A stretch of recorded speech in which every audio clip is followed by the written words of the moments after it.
I'm going to install the Peerless Assassin 120. It's a dual tower, dual fan by Thermalright onto this itty bitty ITX gigabyte. I think it's an A520 ITX, A520i AC. All right.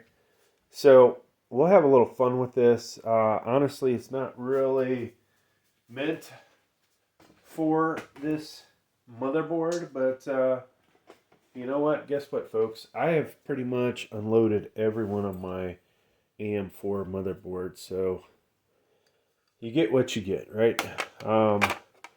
Regardless of how I'm doing this, this is how it's going to work for, pretty much any of the AMD motherboards like this, right? So now, one of the cool things about this, when you put these brackets on, so I just put the backing plate in from behind.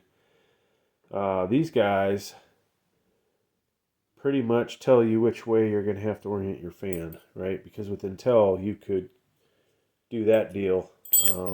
With these, you only get one choice. Now, out of your box, you need the pink, I guess they're pink, spacers. And you'll find those in the one that's labeled AM4. Now, question is, folks, does this go this way or does it go this way? Let's just double check, because you know what? Nothing worse than screwing things on and finding out you put them on wrong, right? Now, in a second, you're going to get an idea how ridiculously big this fan is for this. And it actually will not work like that, folks. So it looks like these are inside, which is weird.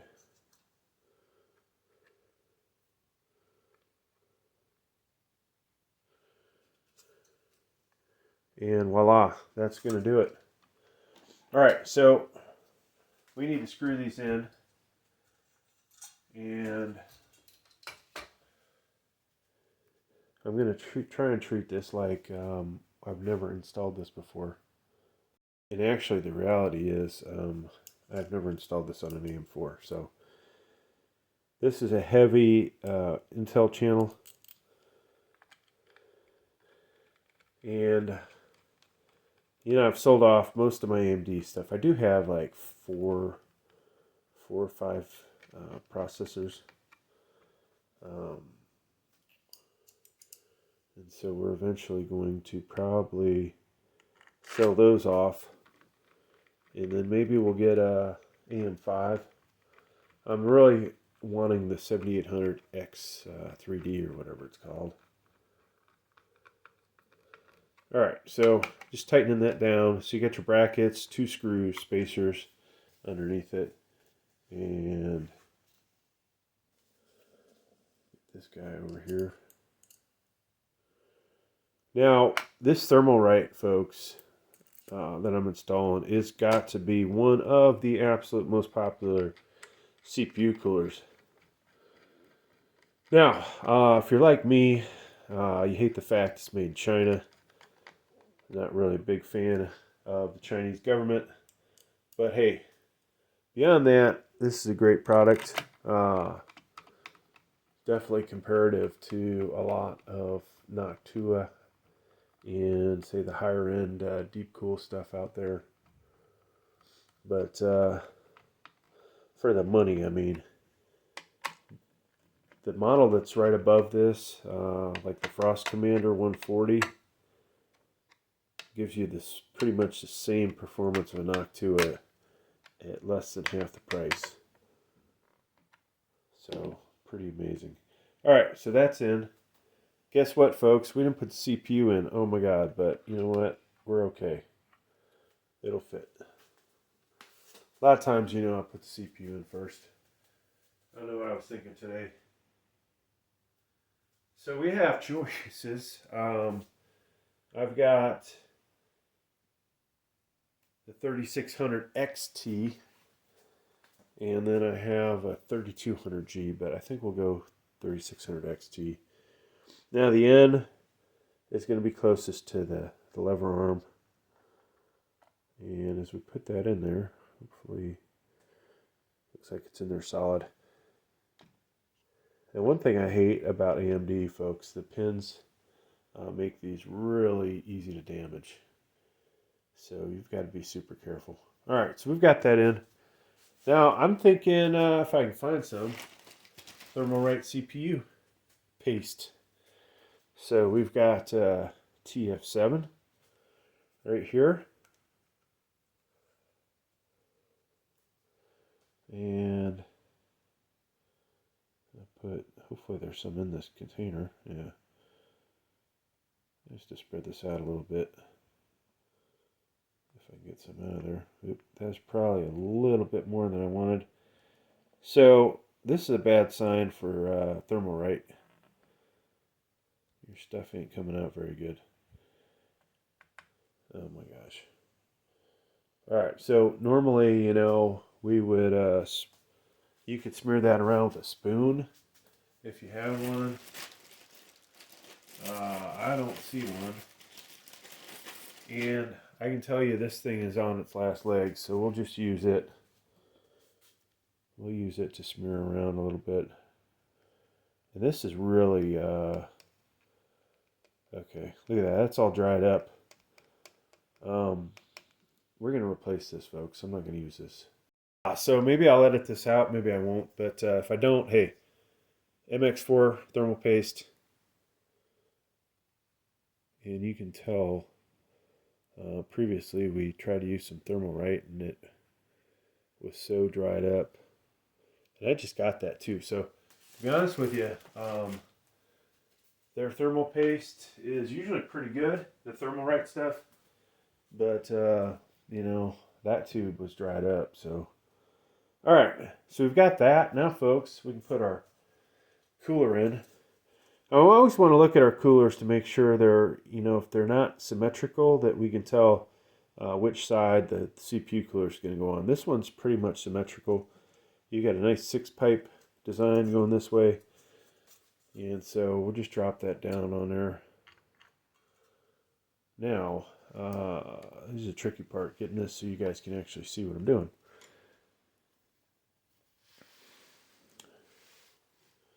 So, trying to get a couple of threads on each screw, and then we're alternating back and forth.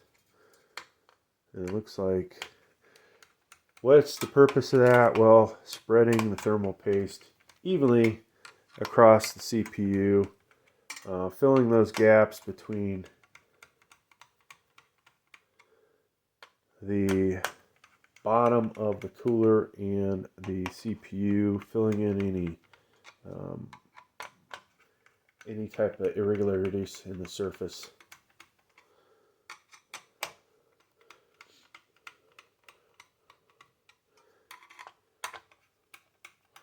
And allowing that heat transfer to work out. Now, I'm probably actually going to sell this motherboard in the future. So after I do this, folks, I'm going to go ahead and install the RAM before I do the fans, as it looks like it's going to end up being a little tight. Alright, so whether this RAM is compatible or not, it's another story. We'll find out, but always check your manufacturer's website. Find out if your RAM is compatible. So one of these shorter than the other. You can see this is the shorter side. For this RAM, the good looking side of the RAM sticks out. Can't say that's always the case. Alright. That's in. Now, this looks like it's going to work, folks. So we got the fan in. If you wanted to put your drive in, you would do that now. We're not going to. We're just going to try and get this thing to boot to BIOS. Alright, now people get irritated with me when I take shortcuts. And guess what? I've already taken a shortcut. let's talk about this. So we've got two fans here, right? Let's disassemble this. So these are 4-pin PWM connectors from the two fans from the CPU cooler. Then we've got this, not really a splitter, but it's taking these two and turning it into one, right? So we'll plug both of those in, and then this will plug into the motherboard, right? So what does this do? This ensures that both fans hopefully are going to run at the same speed. At least the motherboard is going to tell them to run at that speed. So, all right. Now the other aspect, folks, the bracket. How do these go on? Well, this is the intake side, exhaust side, okay? When we put these in, we're going to want both of them oriented in the same direction. So that part we must do. And the way these brackets go in here, both go into those two holes on the end, and voila. All right. Now, we've duplicated that for the other fan. So let's bring this over. So this is the I/O side. We want the air to blow out on this side. All right. So what does that mean? On the opposite side, you want your intake side. And so intake, exhaust, and then the one that goes in the middle, you will do the same thing. All right. So let's do the outside one here first. And now the one thing I'm not really going to get to show you guys is, you know, cable management with these. I would have did this differently. All right, so we're getting this on here. And guess what? Of course, that one popped off. So we can't sit this thing too low because of the RAM, folks. So we're going to have to go up a little higher, which is kind of a negative because the lower this fan is to the bottom of the tower, the better, right? Because this thing is hotter at the bottom. You want to get rid of that heat as quick as you can. All right. So that's how that looks. I was going to film this with two cameras, just so you guys could, you know, get an idea if you didn't like one angle. But lo and behold, this is what we ended up with. All right, so this one, folks, oriented. Oop, rotate this. So these somehow got screwed up in here.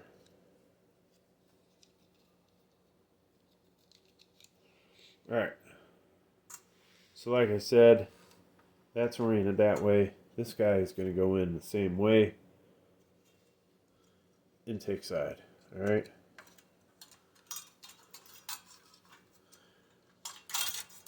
And now this fan I can drop lower. And so now looking at these, let's rotate this. And I'm handling this probably way rougher than I should. You guys at home, be a little more gentle. So intake side, sucks in the cool air, blows it across this tower. Intake side on the fan, sucks that in and blows it out across this one and out the back. All right. So now the only thing we have to do, folks, is figure out where the heck is our CPU connector. And normally I wouldn't move these things around like I'm doing, but it's easier when the camera's mounted. All right, so that goes in only one way.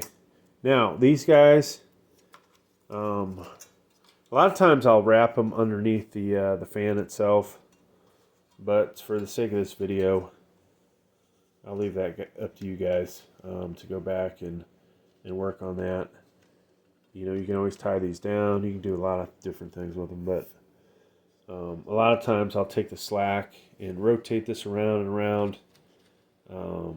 Like this guy, I could rotate this. If I took the clips off, I could rotate this fan around and around and take up that slack and then put it in, right? So we've done that, folks. Now we need a graphics card on here because this CPU does not have integrated graphics. GTX 1050. Just drop that into the slot. Easy enough, right? And display port. This does have display port, and of course we're going to hit the camera. It never fails. Which one's display port? The top one on this. So that's going to the monitor. Now, here's our CPU power connector. We gotta find that off of our power supply. And I'm using a 850 watt gold PSU EVGA. It's one of my favorites. So CPU power connector. This can go in only one way, all right? Now, if you're doing this for a different motherboard, you may find that, whoa, that didn't sound so great. I think we might have broke our flexible gooseneck. All right, so 24 pin power connector goes here, folks. You can get that in there. So this one, really not liking the way that looks, but at least does clear the fan. Now the final thing I need, folks, there's a lot of other connectors one would make, but we want to grab our power switch. If I can even, you guys even see that? Power switch, all right? Now, where is it on this motherboard? That's a darn good question. Should be, let me locate it. All right, so I don't know if you guys can see this. No matter what I do, it's going to be difficult. Front panel connector would appear to be right back here. So second row, third and fourth pins. Now, let us angle this differently. So there's our power supply. Now in our power supply, you should have been in this position. Now you want to be in the on position. Plug it into the wall. Then we're going to hit our power button, and hopefully we'll hear this thing light up. So you heard that. That's a good sign. And let's focus in on the monitor.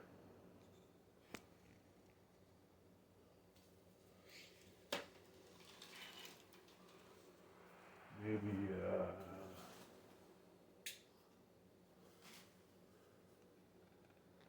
so if we're lucky, this thing will light up. There we go. Boom. That's really all we wanted, folks. So we got it to boot. What does it say? New CPU install, blah, blah, blah. Usually it says F1. Yeah, I'll just go with. Oh, wow. All right, so should have installed your keyboard. We didn't cover that spot. Don't forget to install your keyboard and your mouse, wherever your mouse thing is.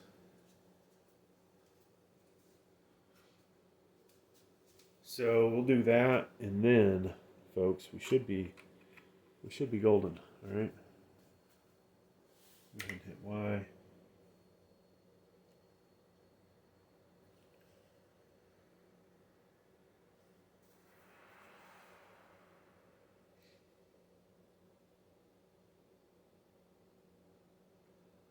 Yeah, so you know, I've installed this Thermalright cooler while this loads up.